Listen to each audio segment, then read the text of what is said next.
उन्नतिमूलक काम मध्य आम भारत पे आसी किसी परिवर्तन आसी जेमती सतीदाह प्रथा आगु थिला सतीदाह प्रथा कहले स्वामी मरीगला परे तार चिताग्नि रे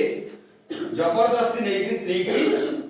पकई दिया जाउथला माने जीवंत दग्ध करा जाउथला बा जळी दिया जाउथला एटा हला सतीदाह प्रथा या है कुत्सित प्रथा सहित बाल्य विवाह प्रथा कोन छोट पिला माननकु तांकर प्राप्त वयस्क न हेले मध्य छोट पिला मानन कोन करा जाउथला जबरदस्ती विवाह डोरी रे बांधी दिया जाउथला सांसारिक बंधन भीतर को तांकु टाणी निया भविष्य रे रहउथला सेटा पुअर हो बा झियर हो उभय नष्ट हो जाउथला या परे परवर्ती कारण था विधवा विवाह एटा से प्रचलन करथिले जे स्वामी मरि गला परे आउ सब अग्नि रे झास देब नाही तेनु विधवा विवाह कहले बुझि पारलो स्वामी मरि गला परे स्त्री लोकटे विधवा हो गला थिए मध्य पुनर्विवाह करि पारिबो ए एक सुंदर प्रथा मध्य से प्रचलन करथिले कहा समय हेतला वेल्सलिंग समय रे लॉर्ड वेल्सलिंग समय रे करा जायतिला हैला ताले आमे ए तीनटा गुरुत्वपूर्ण जिंस थिला सामाजिक कारण रे सतीदाह प्रथा उच्छेद बाल्य विवाह एवं विधवा विवाह ए जो तीनटा जिंस ऊपर से माने फोकस करथिले इंग्रज माने एबे आमे आलोचना करिबा जे टॉपिक टी पढ़ा गला ता विषय रे केते दूर तमे बुझिचो हैला दीटा कारण आलोचना करिछि जो 6 टी मुख्य कारण रो सिपाही विद्रोह 1857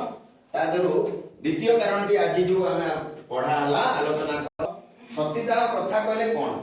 जहा को इंग्रज माने उच्छेद कर सतीदाह प्रथा होइछि स्त्री स्वामी मरि गले अग्नि स्त्री को जबरदस्ती अमन तारा जीवन तो दलदे समस्त बुझिलो ना हां द्वितीय प्रश्न जाउची देवांशी बाकू बाल्य विवाह कोन पिला जो बयस न हेति बोले न हेति मते ताको बाल्य विवाह रे होइले बांधी दो आ गोटे भलो जिंस से प्रचलन करथिले सेटा कोन विधवा विवाह आईन हला कोन विधवा विवाह आईन कहले कोन को विधवा स्त्री लोक कहले जो मानो हां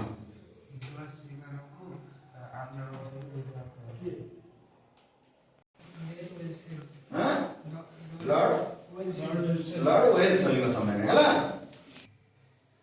अच्छा हमें जो दीटी कारण मुख्य कारण आलोचना कले तादरो जदि कारण को बुझवार अछि को ता परवर्ती समय रे हमें पुणी धर्मगत कारण विषय आलोचना करियो हां कोन बुझवार अछि